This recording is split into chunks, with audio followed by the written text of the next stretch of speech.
અને હવે વાત બનાસકાંઠાની કરીએ, જ્યાં જગાણામાં ફૂડ પોઈઝનિંગના કેસ મામલે આગળની તપાસ ચાલી રહી છે.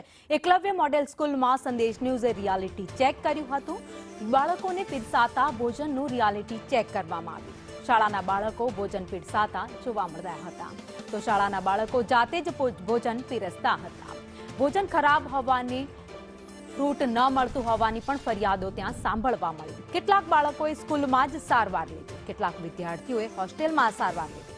38 વિદ્યાર્થીઓને સિવિલમાં સારવાર આપવામાં આવી. તો સ્કૂલની લાલિયાવાડી રિયાલિટી ચેકમાં આ વિગતો સામે આવી.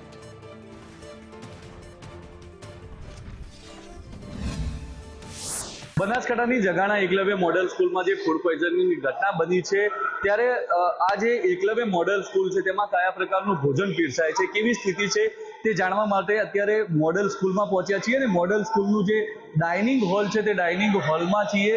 અહીંયા કેટલાક વિદ્યાર્થીઓ જે નાના ભૂલકાઓ છે અહીંયા ભણવા માટે આવ્યા છે અને તેઓ ભોજન આરોગતા જોવા મળી રહ્યા છે.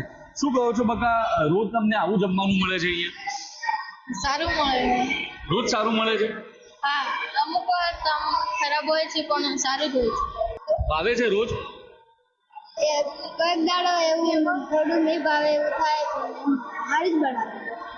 ફ્રૂટ રોજ આપે છે? ફ્રૂટ ક્યારેક રવિવારના ફ્રૂટ નહીં હોતું અમને. જે પ્રકારે આ મોડેલ સ્કૂલના વિદ્યાર્થીઓ છે તેમનું કહેવું છે કે જમવાનું બને તો રોજ છે, પીરસાય પણ રોજ છે, પરંતુ ક્યારેક ફ્રૂટ નથી હોતા, તો ક્યારેક જમવાનું નથી ભાવતું. અને આવી સ્થિતિ અત્યારે મોડેલ સ્કૂલમાં જે છે તે સામે આવેલી જોવા મળે.